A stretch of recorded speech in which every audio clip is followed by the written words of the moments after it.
Hi, my name is Laura Jacobs. By day, I'm a psychotherapist specializing in transgender and gender non-binary issues, in LGBTQIA issues, and in gender and sexual diversity more broadly, including BDSM, non-monogamy, and sex workers.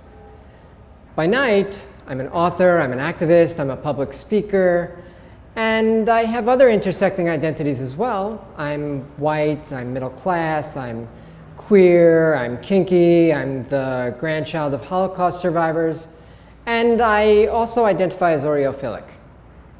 Those of you who don't get the joke can email me later. The earliest known references we have to people questioning the immutability of gender actually go back to ancient Sumeria. This is over 4,000 years ago, and it's really quite historically fascinating. But it's also irrelevant, because we are here today, and we do not need to prove a legacy in order to demand respect. Gender is a fundamental aspect of the human experience, and one through which we can investigate relationships, power, the body, society, history, sexuality, and even existential questions of meaning. Transgender and gender non-binary people are blessed with the opportunity to do this a little bit more consciously than most. Common belief is that there are two distinct genders, and that if you unscrew the top of somebody's head, you'll see a brain that's pink or blue. I can never remember if you unscrew clockwise or counterclockwise, but the prevailing theory is that in transgender people, an error occurred, creating a brain and body mismatch that can only be rectified through hormones and surgeries. Now, this has enabled countless people to live lives that are happier and more authentic, and that's pretty wonderful. But others, due to stigma or poverty or racism or just an unwelcoming healthcare system, haven't been so fortunate. But brains are gray, and the science behind the gender binary is ambiguous. To me, this narrative of born in the wrong body, it's a narrative of brokenness and victimization which characterizes us as subject to some greater force, whether genetics or a deity against which we're powerless. It means we are damaged and in need of repair, and it polices heteronormativity, and I simply cannot accept this about myself. I also can't accept that this is the only narrative that society seems to find acceptable, or that outsiders have decided they have the authority to define our identities in ways that put their comfort ahead of our own. Now, I identify as trans and genderqueer, and to me that means I like to play with gender, I like to problematize gender, I like to confront gender norms in how I present and how I move through the world. I feel female and male, I feel both and neither one, and so many of the labels that we use in this area feel equally authentic and inauthentic, and I simply can't tell where one gender ends and another begins. Now, when I began my own transition, this was again about 4,000 years ago, it seemed like there were two distinct options, and I was deciding which one I wanted to pursue. I rejected that one or the other was somehow inherently better. I could see that being male or female might be privileged in a certain context, but that didn't equate to better. I realized that gender can only be understood through the lens of culture, and so can't be tied to any particular expression, and even the idea that certain procreative roles were inherent to gender seemed a bit shaky. So I reframed the question. And instead I asked, what's the purpose of gender? Now, the Dalai Lama has said that life is about the pursuit of happiness.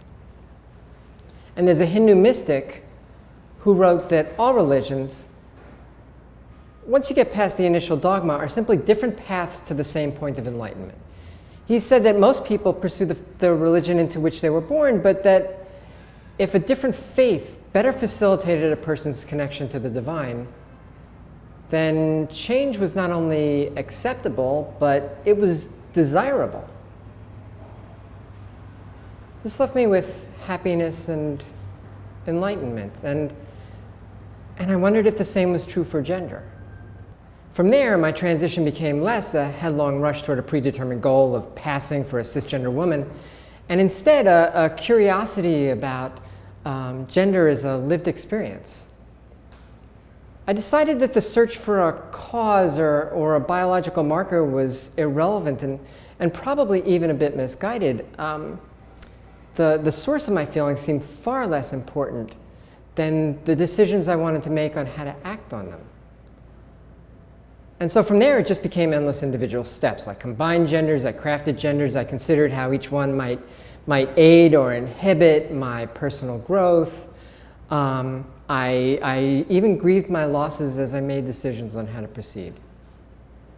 And in that way, I arrived at the nuanced gender I live today. I was also questioning the impact of technology on gender. Medical interventions allow some of us to change our primary and secondary sex characteristics. We have phalloplasty that creates a penis and a scrotum and testicles. We have vaginoplasty that creates a vagina and a vulva. We have chest masculinization and breast augmentation, all of which create bodies that are readable to outsiders, but it's clear that cisgender bodies are still the reference point. But will technology give us options that are artistic and creative? Artificial limbs even now can transmit rudimentary sensory data back to the wearer. And it seems to me that a fully functional, artificial, sensate penis is maybe not that far off. But do we have to stick to penis and vagina norms? Can we have genitalia that look like flowers or abstract sculpture? Can we have multiple? Can they be interchangeable? And what about other areas of the body? Now, communication is another form of technology that shapes our identities through access to the internet and media. And we may soon have technologies that allow us to engage even more immersively. Now, there are many different visions of what a transhumanist future might look like. Some are very Eurocentric and Western and sort of proceed from a notion of a disembodied brain in a vat. And think the Matrix, only, well, hopefully less malevolent depending on who's in charge, I suppose. And others are more feminist and intersectional and center collectivity and even ecology. But assuming technology continues to impact the body and identity, we may have access to gendered existences that we cannot now even fathom. What I have learned is that the social norms we've been trained to follow are artificial, and that gender is neither binary nor a spectrum, but a multidimensional, amorphous construct that's difficult to describe even by metaphor. Gender is about joy and wisdom and happiness and personal growth and enlightenment, and we can embody our genders in empowered acts of self-creation. The trans community is increasingly determined to make sure that everyone has access to the full multiplicity of genders and that all are valid and valued. I believe that gender can be a choice and that gender, like so much of the human experience, is infinite. My community is under siege. Increasing numbers of transgender and gender non-binary people are coming out, and yet we are seeing an unprecedented physical and political backlash from those who would turn this world into a cisgender, white supremacist patriarchy in which trans people, queer people, people of color, Jews, Muslims, immigrants, and so many other marginalized groups simply did not exist. They use a variety of techniques, one of which is legislation. These papers are often considered to be methodologically atrocious, to have conclusions drawn on little to no data or to skew what data does exist. And many people contend that these authors proceed from an overt anti-trans bias.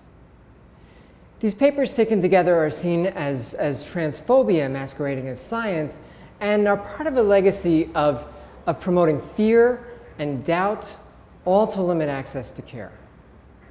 Some states will go so far as to criminalize the provision of trans-related health care to anyone under 18, imposing severe fines and even incarceration, not just on the medical providers, but on teachers, on school nurses, on sports coaches, religious figures, and on any mandated reporter that fails to contact the authorities, even when everyone is supportive.